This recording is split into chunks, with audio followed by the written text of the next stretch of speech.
They promised it would feel like Christmas again. My son called on a Tuesday evening in late November, his voice warm and certain in a way it hadn't been in years. "Mom, come out to Scottsdale," he said. "The boys keep asking for you. I mean it. It won't feel the same without you here." I was standing in my kitchen in Maplewood, Ohio, still holding the dish towel I'd been using to dry the same 3 plates I eat from every night. My kitchen smelled like cinnamon from a candle I'd lit earlier, and the radio on the counter was playing something soft and old. I hadn't had a real Christmas with family since my husband passed 4 years ago. "You sure?" I said. "Of course I'm sure. The boys need their grandma. You need to be here." That phrase, "you need to be here," worked on me the way it always does. Not because I'm naive. I'm 64 years old and a retired librarian. I've read enough stories to know how they usually go. But there's something about being told you're needed. After 4 years of small holidays alone, of eating stuffed chicken breast at my kitchen table, with a book propped against the pepper grinder, suppose I was hungrier for it than I'd admitted to myself. I booked the flight that same night, nonstop from Columbus to Phoenix, December 23rd, $311. My son didn't offer to help pay for it. I didn't ask him to. The next morning, I started making lists. Gifts for the boys, 2 wooden model airplane kits I'd found at the craft store downtown, the kind that take patience and look beautiful when they're finished. A jar of the salted caramel sauce my daughter-in-law had mentioned once, years ago, that she loved. A bottle of good olive oil. A book of poetry, because I always bring a book of poetry. And Christmas cookies. My grandsons love my snickerdoodles. I made 4 dozen and packaged them in a tin with a red plaid ribbon. I bought myself a new sweater, too. Cream-colored, soft, with a simple cable knit pattern. Silly, maybe, but I thought I wanted to look like someone who belonged in the Christmas pictures. I packed 5 days early, checked the weather in Scottsdale, set the thermostat low, asked my neighbor to bring in the mail. I didn't tell anyone from my book club I was going. I didn't want to jinx it. It had been so long since someone had said, "Come, we want you here." I was afraid of what would happen if I said it out loud first. The morning of December 23rd, I was at the airport 2 hours early. I sat near the gate with a cup of tea and watched the other travelers. Families with car seats and stroller bags, young couples with matching luggage, a man in a Santa hat reading a newspaper. I felt the particular pleasantness of going somewhere with a purpose, being somewhere I'd been invited. It had been a long time since that had been true. The flight was smooth. I ate the crackers they brought and read the first 40 pages of a novel I didn't end up caring about. When we descended into Phoenix, the desert below looked like a painting, all terracotta and sage, low mountains at the horizon. I smoothed my sweater, checked my reflection in the dark window and thought, here we go. Phoenix Sky Harbor is a big airport.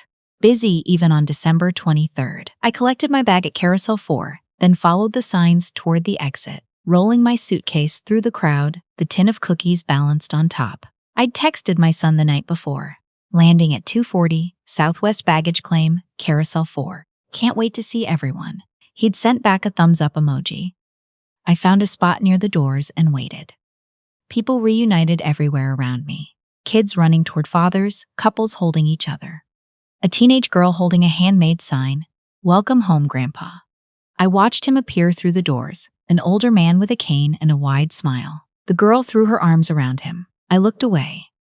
My phone showed 3:08 p.m., 28 minutes since landing. I called my son. 4 rings. I left a message, steady, cheerful, the practiced voice of a woman who has been making things easier for other people for 40 years said. I was at door 7. Said no rush. I waited another 15 minutes, called again. Voicemail. 3 dots appeared in our text thread, then disappeared, then nothing. I sat down on a bench because my knees were starting to protest the concrete. An airport worker asked if I needed help. I said no, thank you, I was just waiting for my ride. I gave every harmless reason I could think of the benefit of every doubt I had. Traffic on the highway, a meltdown with the boys, a dead phone battery. I was patient with the explanations the way you are when you've been patient for years and don't know how to stop. At 3:47, my phone buzzed. Not a call, not a text, a notification from Instagram. My son had posted. It was a reel, short, with a cheerful holiday song underneath. My son and my daughter-in-law and my two grandsons, all in matching cream and green flannel pajamas, standing in front of a towering Christmas tree in what was clearly not their house. The room behind them was all exposed timber and stone, fireplace roaring, string lights along the ceiling beams. A resort. Someone had taken the photo professionally. The lighting was perfect. The boys' faces lit up, everyone smiling. The caption read, "Christmas Magic in Sedona. Our family's favorite tradition, some gifts you can't wrap," followed by a row of heart emojis. The post had gone up at 11:14 that morning, while I was somewhere over New Mexico. I went to my daughter-in-law's account. She'd posted separately 6 photos, a fire pit under the stars, the boys in a hot tub, a dinner table set for 4, not 5, with folded napkins and a centerpiece of pine branches, a photo of the 4 of them raising glasses in a toast. The caption on the last one, 2 nights in Sedona before the chaos of Christmas. Just us. Just right. Just us. I sat on that bench for a long moment. The tin of cookies on my suitcase, the cream-colored sweater I'd bought to look like someone worth including in a photograph.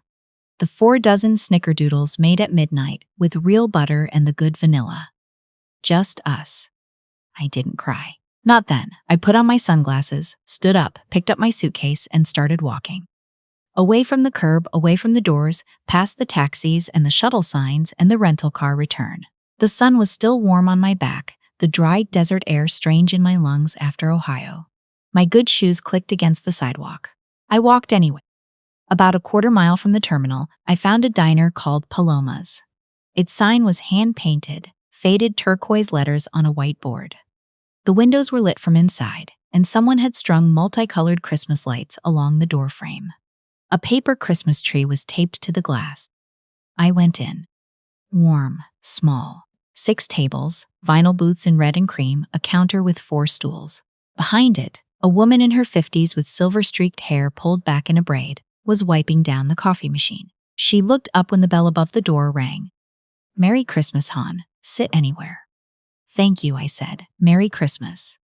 I took the booth near the window and set my suitcase beside me. The menu was laminated, single-sided. A handwritten insert at the top said, "Today's special, Abuela's tamales, red or green, include sopapilla." "The tamales," I said when she came over. "Red, please, and coffee." "Good choice, made fresh this morning." She brought the coffee first. Strong, in a wide mug. I wrapped both hands around it.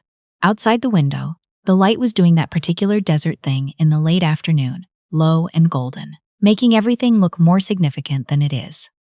The tamales came steaming on a blue ceramic plate. The sopapilla arrived beside them, puffed and golden, with a small ramekin of honey. I unfolded everything carefully, the way you do when you're eating alone and want to make the ritual last. The first bite was extraordinary, not because the food was fancy. It wasn't. It was just real. Warm masa, tender pork, red chile that had depth and smoke and just enough heat. I took my time. I ate everything. I drizzled the honey over the sopapilla and ate that too. The waitress refilled my coffee without being asked. "Visiting family?" she said, glancing at my suitcase. "Something like that," I said. She nodded with the particular wisdom of a woman who has heard many answers shorter than their true stories. "You need anything else, just holler." I sat in that booth a long time. I wasn't waiting for anyone. I wasn't hoping for my phone to ring. I just sat in the warmth and let the feeling of the day settle around me, the way sediment settles in still water. Not gone, but no longer clouding everything.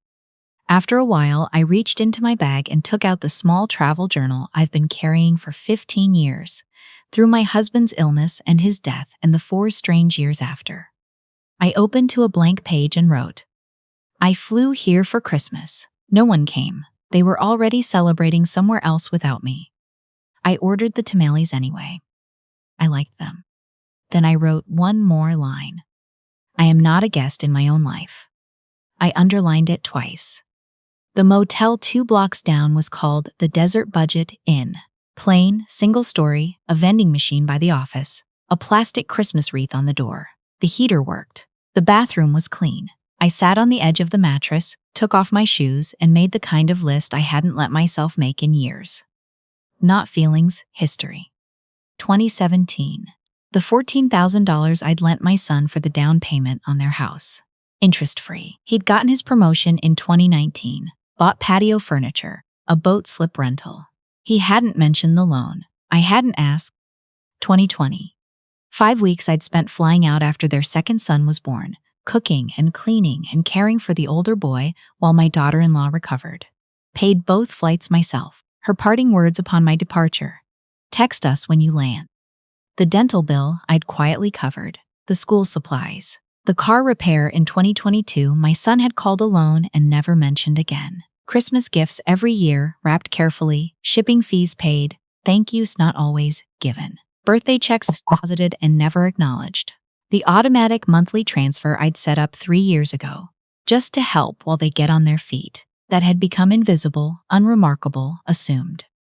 By the time I finished, I had 2.5 pages. It wasn't just money. It was time, attention, the particular kind of love that keeps giving without keeping score, until one day it stands alone at an airport with a tin of cookies and finally sees clearly what it's been doing. I closed the journal. I slept well. That surprised me. In the morning, I did not go to my son's house. His text came at 7:50. Mom, Sasha thought you knew we were doing Sedona first. It was miscommunication. Please come over. The boys really do want to see you. Sasha thought you knew. I examined that sentence, the shape of it, the careful, quiet work it was doing, redistributing confusion, assigning my hurt to a calendar error rather than a choice. As if the Instagram post announcing just us, just right was simply overlooked information. As if I'd arrived and stood on an airport curb for an hour because of a miscommunication. I set the phone down and got dressed. I found a coffee shop with good pastries and big windows, and I sat there for 3 hours.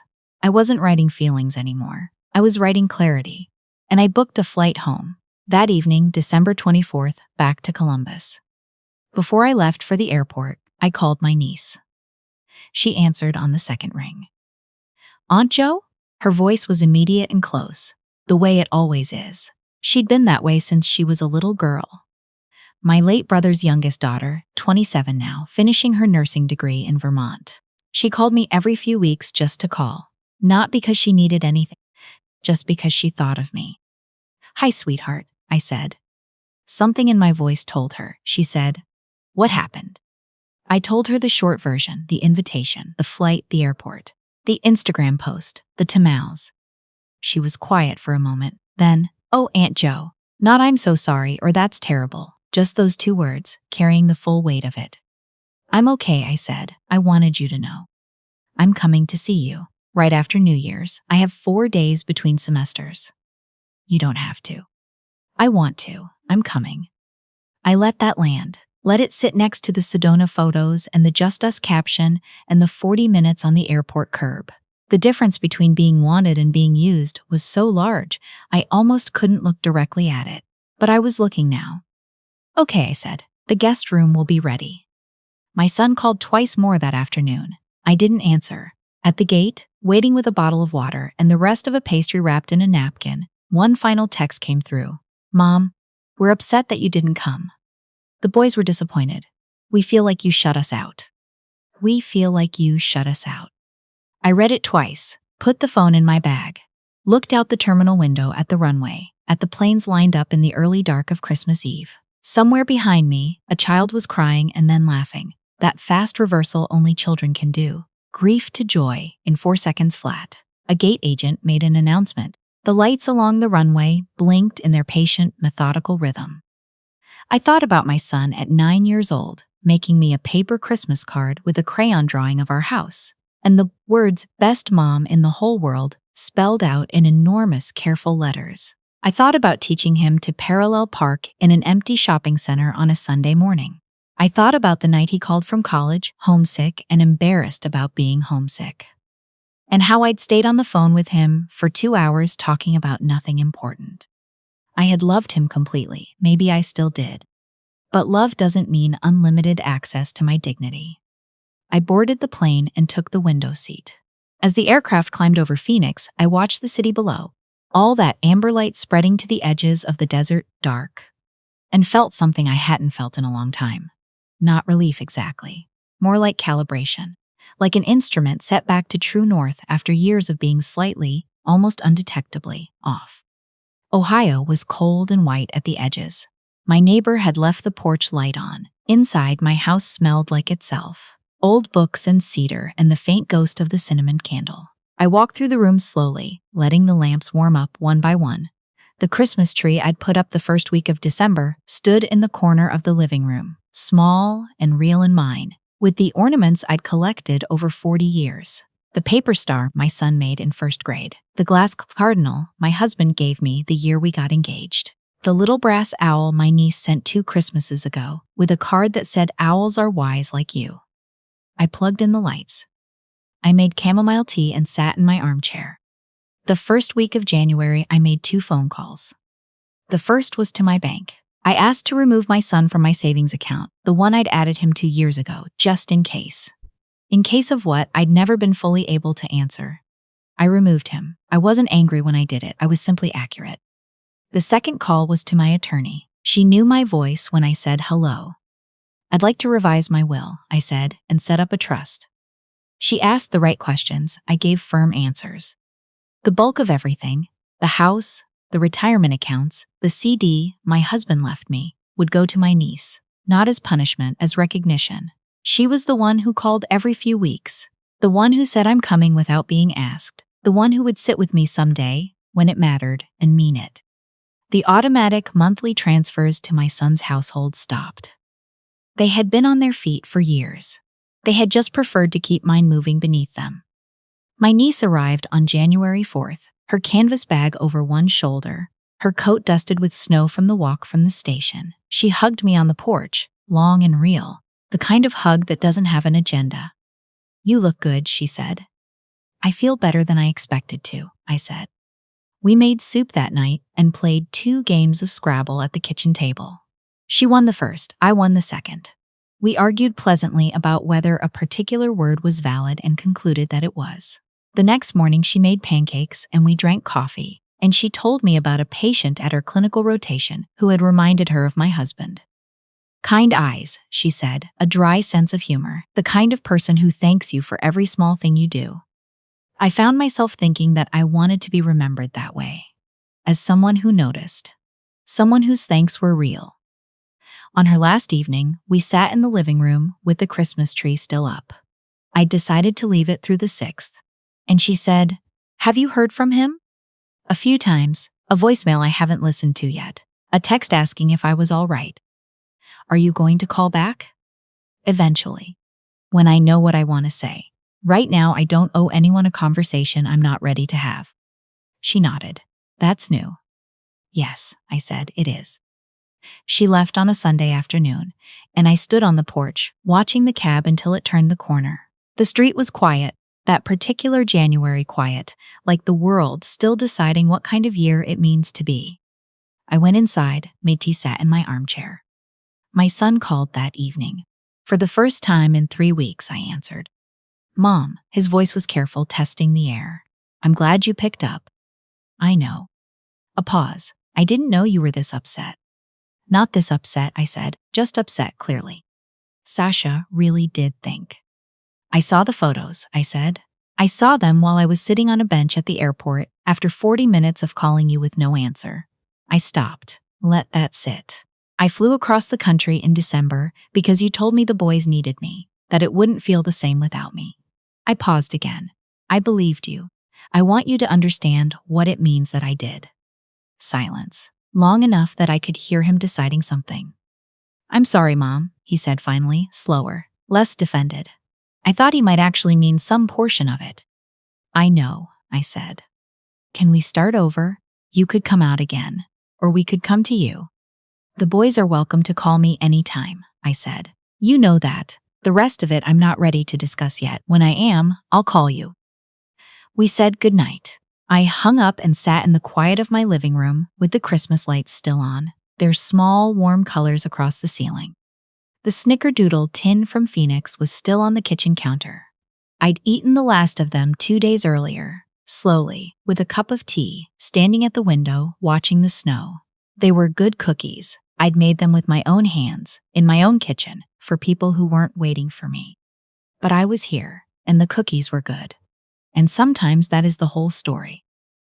If you're listening to this and you know that feeling, you packed your bag for people who'd already gone somewhere without you. You stood somewhere alone and finally did the math and understood what it added up to. I want you to know something. You don't have to keep waiting. You don't have to earn your place at your own life's table. You can set it yourself. One chair, your best dishes, the candles you've been saving for a real occasion. This is the occasion. You're still here. That's more than enough to begin.